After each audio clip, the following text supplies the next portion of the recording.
허락하신 하나님의 말씀은 유다서 1장 11절로 19절까지 말씀입니다. 화 있을진저 이 사람들이여 가인의 길에 행하였으며 삭을 위하여 발람의 어그러진 길로 몰려갔으며 고라의 패역을 따라 멸망을 받았도다. 그들은 기탄 없이 너희와 함께 먹으니 너희의 애찬의 암초요 자기 몸만 기르는 목자요 바람에 불려가는 물 없는 구름이요 죽고 또 죽어 뿌리까지 뽑힌 열매 없는 가을나무요 자기 수치의 거품을 뿜는 바다의 거친 물결이요 영원히 예비된 캄캄한 흑암으로 돌아갈 유리하는 별들이라. 아담의 7대손 에녹이 이 사람들에 대하여도 예언하여 이르되 보라 주께서 그 수만의 거룩한 자와 함께 임하셨나니 이는 뭇사람을 심판하사 모든 경건하지 않은 자가 경건하지 않게 행한 모든 경건하지 않은 일과 또 경건하지 않은 죄인들이 주를 거슬러 한 모든 완악한 말로 말미암아 그들을 정죄하려 하심이라 하였느니라. 이 사람들은 원망하는 자며 불만을 토하는 자며 그 정욕대로 행하는 자라. 그 입으로 자랑하는 말을 하며 이익을 위하여 아첨하느니라. 사랑하는 자들아, 너희는 우리 주 예수 그리스도의 사도들이 미리 한 말을 기억하라. 그들이 너희에게 말하기를 마지막 때에 자기의 경건하지 않은 정욕대로 행하며 조롱하는 자들이 있으리라 하였나니 이 사람들은 분열을 일으키는 자며 육에 속한 자며 성령이 없는 자니라. 사도 유다는 당시 교회에 은밀하게 침투해서 성도들의 믿음을 교묘하게 흔드는 이단 영지주의자들에 대한 경각심을 높이기 위해서 본문의 서신서를 작성했습니다. 즉 유다서는 거짓 교사들의 잘못과 특성이 무엇이며 그들의 최후가 어찌 될 것인지를 설명하고 있습니다. 우리가 이단을 경계해야 하는 이유는 이들의 폐해가 그저 교회 안 기독교 내부의 문제로 끝나지 않는 데 있습니다. 다시 말하면 이단들의 심각한 문제점은 단순히 기독교적 교리의 문제로 끝나는 것이 아니라 잘못된 신앙관과 세계관으로 나아지고 결국 사회적인 혼란과 폐해로 이어지게 되기 때문입니다. 이단의 문제는 단순히 교리적인 문제를 뛰어넘어 누군가의 삶을 빼앗고 파괴할 수 있는 사회적 문제로 언제든지 비화할 수 있다는 사실을 그대로 보여주고 있는 것입니다. 그럼에도 이단들은 자신들의 잘못을 뉘우치지 않고 오히려 자신들이 사용할 수 있는 모든 방법을 통해 교인들을 또 일반인들을 현혹시키고 있습니다. 그런데 문제는 유다서에서 지적하고 있는 이러한 이단들의 특성들이 단지 이단에만 국한된 모습이 아니라 신앙인인 우리의 삶 속에서도 드러나고 있다는 점입니다. 유다서를 보면 이단의 대표적인 특징에 대해 이렇게 서술하고 있습니다. 4절에서 자기의 본색을 위장하고 은밀히 들어온 사람, 하나님의 은혜를 육신의 정욕으로 바꾸는 경건치 못한 사람, 그리고 예수 그리스도의 인성과 신성을 모두 부인하는 사람, 또 8절에서 술, 담배, 음욕으로 육체를 더럽히는 사람과 하나님 말씀의 권위를 부정하는 사람, 10절에서 회방하는 사람과 짐승 같은 본능으로만 사는 사람들입니다. 어떻습니까? 신앙인은 우리가 조금만 방심하면 바로 우리 역시 이러한 이단의 모습이 우리 삶 가운데도 나타날 위험이 도사르고 있다고 생각되지 않습니까? 계속해서 오늘의 본문은 이단에 대해 다음과 같이 지적하고 있습니다. 11절 말씀에 화 있을진저 이 사람들이여 가인의 길에 행하였으며 삭을 위하여 발람의 어그러진 길로 몰려갔으며 고라의 패역을 따라 멸망을 받았도다 라고 말합니다. 화 있을진저라는 말씀은 예수께서 바리새인들과 서기관들에게 하나님의 심판을 선언하셨을 때 사용하신 표현입니다. 주님께서는 이렇게 이단에게도 동일하게 하나님의 심판을 선언하십니다. 그들의 어떤 모습 때문에 화 있을진저라며 역정을 내셨겠습니까? 첫 번째로 그들이 가인의 길에 행하였기 때문입니다. 가인의 길에 행했다는 말은 가인과 같은 삶을 살았다는 의미입니다.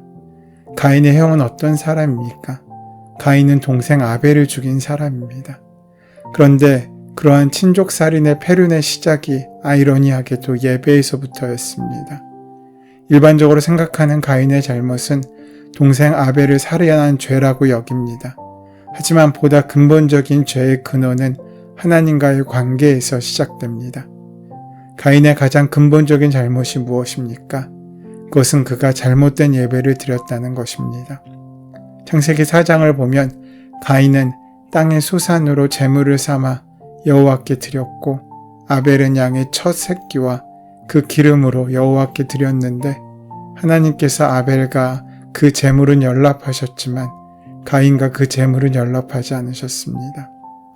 가인과 아벨은 각각 자기의 소산물로 하나님께 제사를 드립니다. 그런데 세월이 지난 후 하나님은 아벨과 그의 제물은 받으셨지만 가인과 그 제물은 받지 않으셨습니다. 가축을 돌보았던 아벨은 가축으로 그리고 땅을 경작했던 가인은 땅의 소산물로 하나님께 제사를 드립니다. 하나님께서는 그렇다면 가인의 제물을 왜 받지 않으셨겠습니까? 그가 가축이 아니라 곡식으로 제사를 드렸기 때문이겠습니까? 그렇지 않습니다. 하나님께서는 곡식으로 드리는 소제 제사 역시도 기꺼이 기쁘게 받으셨습니다. 중요한 것은 제사를 드리는 가인의 마음과 태도였습니다. 하나님을 향한 가인의 태도를 보면 그가 어떤 마음으로 제사에 임했는지를 알 수 있습니다. 우리가 일반적으로 생각할 수 있는 것은 양을 제물로 삼으려면 그 양을 죽여야 합니다. 희생이 따릅니다. 하나님께서는 그렇게 희생이 따르는 제사를 원하십니다. 하지만 가인의 제사에는 희생이 없었습니다. 곡식만 드렸지 그에 합당한 그의 희생과 그의 헌신이 따르지 못한 것입니다. 그렇기 때문에 하나님께서는 가인의 제사를 연락하지 않으셨습니다. 그 정확한 이유가 무엇이든지 간에 가인에게는 무언가 잘못이 있었습니다. 그래서 그 예배가 연락되지 않았던 것입니다. 그러면 어떻게 해야 합니까? 무엇이 잘못되었나 살펴보아야 합니다. 그리고 반성해야 합니다. 동생의 재물은 어떻게 되었기에 하나님께서 연락하셨고 내 재물은 무엇이 잘못됐기에 하나님께서 연락하지 않으셨는지 곰곰이 생각해보고 살펴볼 수 있었어야 했습니다. 그래서 그 잘못을 고쳐서 다시 하나님께 제사를 드려야 했습니다. 하지만 하나님께서 가인의 제사를 받지 않으시자 가인은 몹시 분하여 그 안색이 변했다고 창세기 4장 5절 말씀을 말씀하고 있습니다. 만일 가인이 상식적인 사람이었다면 하나님께서 왜 내가 드리는 제사를 받지 않으셨을까를 먼저 자문해 보았을 것입니다. 혹시 내가 드린 곡식에 흠이 있나? 썩은 것을 드린 건 아닐까? 그렇게 먼저 자신을 돌아보고 자신이 드린 예물을 돌아봤어야 했습니다. 하지만 그는 하나님을 향해 오히려 분노를 표출했습니다. 이는 그에게는 더 이상 하나님을 경외하는 마음이 없었다는 것을 의미합니다.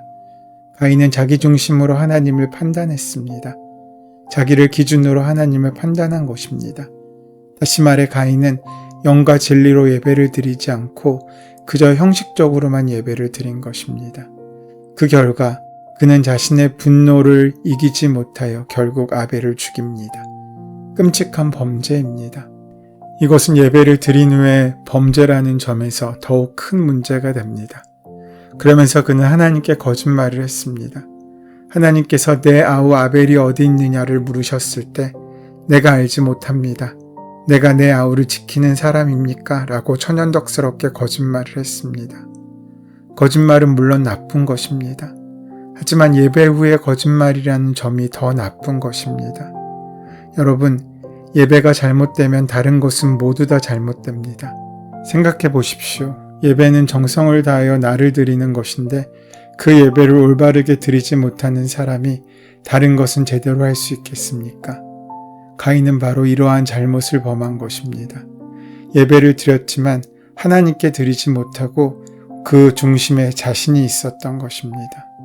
두 번째로 그들은 삭을 위하여 발람과 같이 어그러진 길로 몰려갔기 때문에 하나님께서는 그들을 정죄하십니다.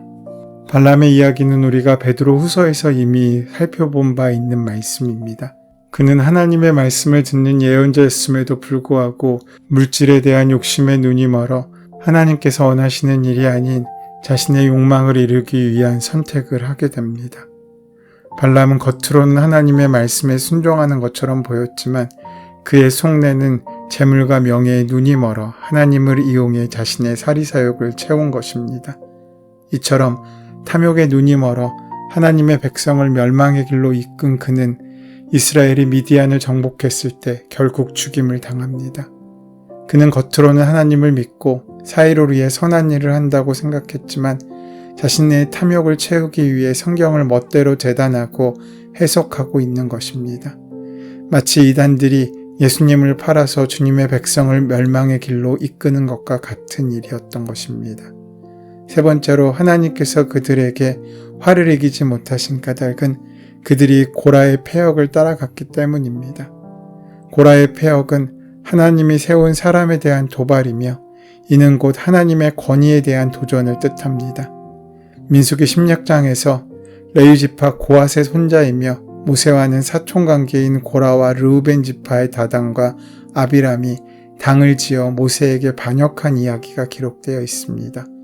이들은 애굽에서 지낼 때 각 지파에서 나름대로 권력을 행사하고 있었습니다. 그런데 모세와 아론이 이스라엘의 최고 지도자로 등장한 이후부터 절대적인 권위에 눌려 지내면서 서서히 불만이 쌓여갔습니다. 이들은 출애굽 이후 광야 생활 초기에 사람들에게 불거진 불평과 불만을 이용해서 사람들을 규합해 모세와 아론에게 대적했습니다. 하나님 앞에서 모두가 동등한데 아론과 그의 자손에게만 제사장직을 부여하는 것이 부당하다며 반기를 든 것입니다. 하나님께서 세워 임명하신 권위를 인정하지 않고 물리적인 방법으로 정권을 탈취하기 위해 지도자급 250명이 집단 행동에 나선 것입니다. 이에 하나님께서는 지진과 불과 역병으로 고라와 그의 동조하는 무리들과 또 그들의 재물을 모두 멸절하셨습니다. 사도 유다는 거짓 교사들이 교회에 침범해서 잘못된 교리로 교인들과 교회를 분란에 빠뜨리는 것은 교회를 세우신 하나님의 권위에 정면으로 대적하는 중대한 죄임을 밝히고 있습니다. 모세에게 반기를 들었던 고라도 자신의 행동을 하나님의 뜻이라고 믿지 않았겠습니까? 아브라함이 이삭을 완전히 내려놓았을 때 하나님의 뜻이 드러난 것처럼 하나님 앞에 우리를 온전히 내려놓을 때 하나님의 뜻이 우리를 통해 드러날 수 있습니다. 오늘 본문에서 4차례에 걸쳐 강조한 말은 경건하지 않은입니다. 주님께서 우리를 심판하시는 기준이 바로 이 경건입니다. 하나님은 경건하지 못한 사람들의 불경건한 행동과 말에 대해 반드시 심판하십니다. 사도 유다는 앞에서 살펴본 경건하지 않은 이단들의 행동을 이렇게 규정합니다. 16절에 이 사람들은 원망하는 자며 불만을 토하는 자며 그 정욕대로 행하는 자라. 그 입으로 자랑하는 말을 하며 이익을 위하여 아첨하느니라. 하나님께 경건하지 않으면 원망과 불만과 정욕과 자기자랑과 아첨과 같은 악한 성품을 지니게 됩니다. 하나님의 은혜로 출애굽한 이스라엘 백성은 물 때문에, 양식 때문에, 무더위 때문에, 적들의 침입 때문에 끊임없이 하나님을 원망했습니다. 심지어 만나를 먹으면서도 맛이 없다고 불평했고 가나안 정탐꾼들의 이야기를 듣고 하나님을 향한 원망은 극에 달했습니다. 그 결과 그들은 광야에서 40년을 유리하다가 광야에서 모두 죽었습니다. 헤롯 왕은 하나님께 돌릴 영광을 가로채며 자만하다가 하나님의 진노로 그 몸에 벌레가 생겨 죽고 맙니다. 이처럼 경건하지 않은 사람들을 하나님은 반드시 심판하십니다. 우리 앞에도 2가지 선택이 놓여 있습니다. 하나님의 뜻을 따라가는 경건한 삶과 내 욕망을 따라가는 경건하지 못한 삶의 길입니다. 무엇을 선택하건 우리는 반드시 그 선택의 책임을 감당해야 합니다. 우리가 경건에 이르기 위해 우리가 지켜야 할 것이 있습니다. 본문 17절에 우리 주 예수 그리스도의 사도들이 미리 한 말을 기억하라는 권고를 따르는 것입니다. 사랑하는 여러분, 경건하지 못한 파멸의 구덩이에 빠지지 않기 위해서 우리는 늘 예수님의 가르침과 성경의 교훈, 교회의 가르침을 유념해야 하며 진리의 말씀으로 옳게 분별하려는 노력이 있어야 합니다. 그 귀한 은혜와 노력으로 살아가는 우리의 하루, 우리의 일생이 되시기를 소원하고 축원합니다. 은혜의 주님, 오늘 본문을 통하여 경건하지 못한 우리의 본 모습을 보게 하시니 감사합니다. 이제 잘못된 이단의 가르침에 현혹되지 않게 도와주시고 주님께서 이끄시는 경건의 길에 들어설 수 있도록 역사하시고 함께하여 주시옵소서. 예수님의 이름으로 기도드립니다. 아멘. 이제 이 아침 우리에게 허락하신 오늘 본문의 말씀이 우리에게 주신 하나님의 음성으로 만나지기 위하여 본문의 말씀을 깊이 묵상하시고 함께 기도하는 시간 가지도록 하겠습니다. 함께 기도합니다.